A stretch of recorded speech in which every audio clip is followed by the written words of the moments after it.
And this guy is calling me. He's like, I'm at your gate. I was like in this phase of, what do I do now?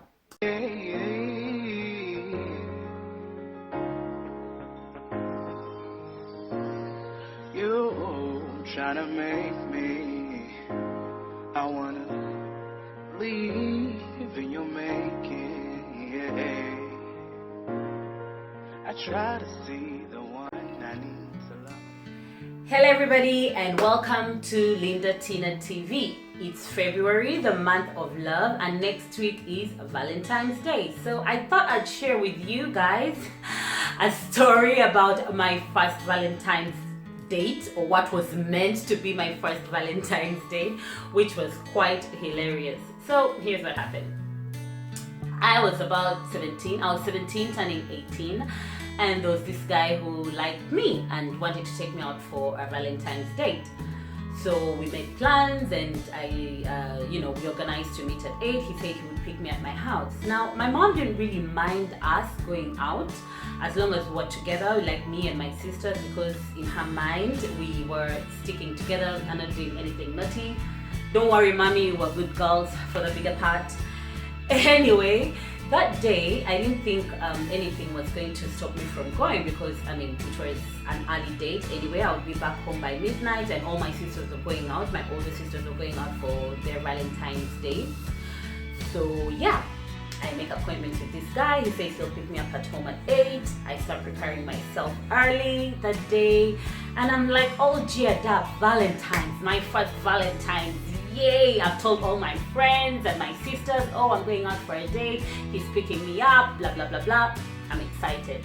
So, towards the evening, I start getting ready, and my mom is in the house. She's seeing me getting ready. She's seeing me dressing up. She's seeing me styling my hair. She's seeing me making up and, looking for my shoes and putting things together. You can tell I'm getting out of the house.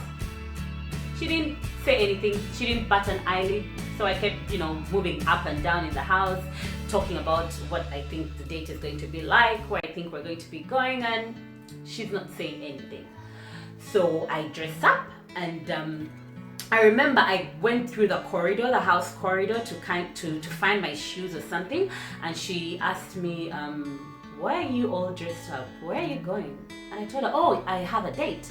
Someone is picking me up. I'm going to be out for the evening. And she tells me, no, you're not. So I thought she was kidding, or I thought she wanted me to do something like a house chore before I leave, or something like that. I didn't think she was saying I'm not leaving for the date. And I asked her, you need me to do something? And she said, no, you're not going anywhere. Who said you are going for a date? And who did you ask to go for a date? Did you ask me for permission? I said, no, but I thought you'd be okay with it. She said, no, you're not going. Guys, I was shocked. So she just walked away after saying that. I went back to the room where my sisters were, and I told her, our mom just said that I'm not going anywhere. Then my sisters were like, no, she's just kidding. No. So I continued dressing up and getting ready to go out. In the meantime, this guy is calling me, and I'm telling him, yeah. He's telling me, I'll be at your house in the next 15 minutes. I'm like, yeah, cool, come. And so I get my shoes. When I get my shoes and fully dressed up, and I'm like just waiting for this guy to come so I can leave, I think one of my sisters had already left for her date, and my other sister was still around. My mom tells me, did you hear what I said? You're not going anywhere. So at that time, I was about to join a boarding school that required you to have your hair short a certain length. Yeah, it's an African thing, a Ugandan thing. In my country, schools require you to have your hair at a certain length. Anyway, long story short, my mom told me, actually, you should get those clothes off and go prepare your hair to be trimmed, because you're going to school in the next few days. Guys, she was so serious. I really thought I was dreaming, and I thought she was kidding. And this guy is calling me. He's like, I'm at your gate. I was like in this phase of, what do I do now? First of all, telling this guy that my mom has stopped me from going would be like, what? Your mom has stopped you from going? Like you have a curfew? Or, I would seem like the uncool kid. And then also it was embarrassing, like it was just embarrassing. And then I really wanted to go. I really wanted to go for this date. Anyway, I confirmed, like with all seriousness, that my mom means what she says and I'm not going anywhere. And that is the same time that this guy arrived at my house, and he got in, he parked his car. And so I went to my sister and told her, what do I tell the guy? I need to make up something. I can't tell him I've been stopped from going out. And so my sister was like, maybe you should tell him you have a running stomach. Or you should tell him you've got I don't know, some sort of illness and then your temperature is high. So fake some sickness, get a blanket, cover yourself. It was so funny. Anyway, I go out and I tell this guy, you know what? I can't come for the date tonight. Oh, did I tell you? He had a big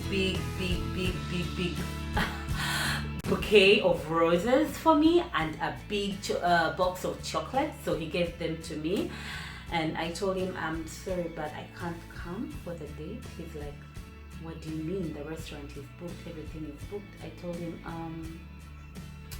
I'm having a bad stomach, a really bad stomach. I've been on the toilet for like the past 2 hours. I can't do it. He told me, but I just spoke to you a few minutes ago and you told me you're ready and good to go. I'm like, yeah, because I thought I would be feeling better, but I can't go. And so he told me, okay. He was surprisingly really cool, like cool with it. So I was like, okay, too bad you can't come. But maybe I should just give you my gift, the gift I got for you. So we went to the balcony.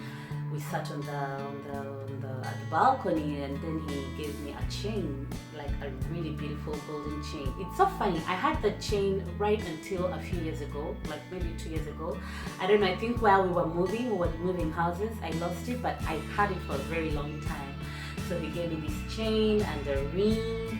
And then he gave me the chocolates, and then he told me this is really bad, I really feel so bad, maybe I'll just go home and sleep. He was so dressed up in a nice sleek black suit with a red tie. He was really ready for this, and so was I. And so just like that, I got my stuff, I said bye to him, I gave him a hug, and I went back to the house. My mom had this serious face on and said, has your friend gone? I said, yeah, he's gone. And you know, I had tears in my eyes. I wanted to just grab my mom and tell her, yeah, that was supposed to be my first date, like my first real Valentine's date. That was supposed to go on the records, and she just spoiled that for me.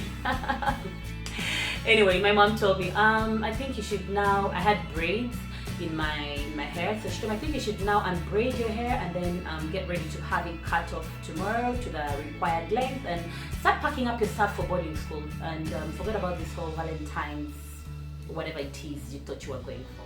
Guys, all my sisters had left for their dates at that time. I went into the room. I don't remember if I cried, but I don't think I did, because that guy is not someone I really liked, but I was looking forward to, going out on a real date. I was 17 and, you know how it is at that age. Anyway, I went into my bed. I didn't unbraid my hair. I just covered my face. I just covered myself under the blanket. I don't remember how I dozed off, but I dozed off, and by the time I woke up, it was morning and everything was forgotten. And I will never forget how I missed what was meant to be my first Valentine's date. And honestly, I don't even remember when else I had a proper Valentine's date until much later in life. So yeah, I really missed that one. My brother likes joking that I think mom saved you a bullet. That was the day that, that guy had planned to, get something going. So maybe mom saved you a bullet. I don't know, guys. So that's my story. I hope you enjoyed it. If you have an interesting Valentine story, please do share it with me, because I find these stories really hilarious. And thank you so much for watching. Don't forget to subscribe if you haven't already, and see you have a lovely Valentine's Day if you celebrate it. If you don't, like me, then you can try to make it special, or you can try to make every day of your relationship, of your marriage, special. Bye bye.